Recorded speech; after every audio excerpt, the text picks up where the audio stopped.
Hello, in front of me I've got Nissan X-Trail. In this video I'll show you where is the fuse box in engine compartment. To find engine compartment fuse box, take a look at the right side of engine compartment. It is located right here. To access it, we have to push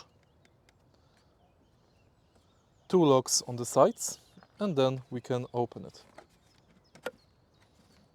Lift it up.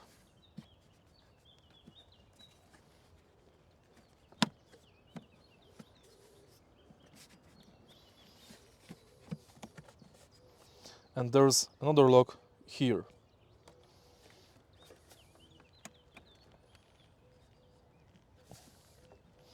It's kind of tricky with one hand. So we've got a lock here, here and here. Make sure to unlock them all and then you'll be able to lift this up. Also, you might need to unscrew this part. If you find this video helpful, please leave like, comment and subscribe.